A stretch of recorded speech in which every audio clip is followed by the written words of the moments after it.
તો હવે આપણે ચર્ચા કરીએ પારિમાણિક વિશ્લેષણ અને તેના ઉપયોગો.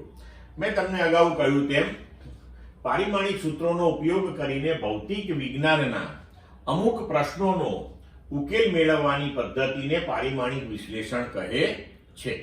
હવે કેવા પ્રકારના પ્રશ્નોનો આપણે અહીંયા ઉકેલ મેળવી શકીએ એ આપણે જોઈએ. તો પારિમાણિક વિશ્લેષણની મદદથી કોઈ સમીકરણની સુસંગતતા ચકાસી શકાય છે. તો આ કેવી રીતે કરી શકાય? તો આપણે જાણીએ છીએ કે સમાન ભૌતિક રાશિને આપણે ઉમેરી અથવા બાદ કરી શકીએ.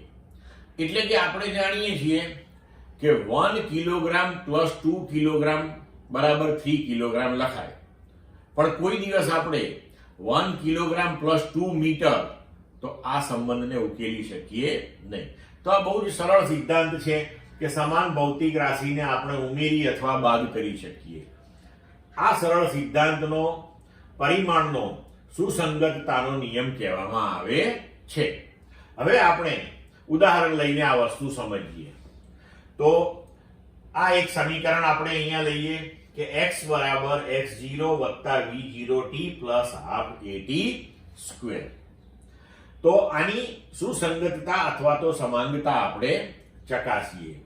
તો હવે જ્યારે આપણે કોઈ પણ સમીકરણની સુસંગતતા અથવા સમાનતા ચકાસતા હોઈએ ત્યારે આપણે જોવાનું કે ડાબી અને જમણી બાજુના પારિમાણિક સૂત્રો સમાન આવવા જોઈએ.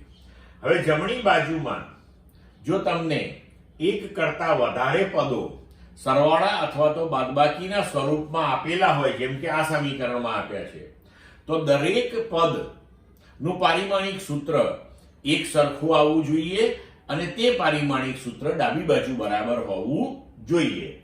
જો હવે ચકાસીએ આપણે, તો આ જે સમીકરણ છે એમાં x જે છે એ કણ અથવા તો પદાર્થ વડે t સમયમાં કપાયેલું અંતર છે.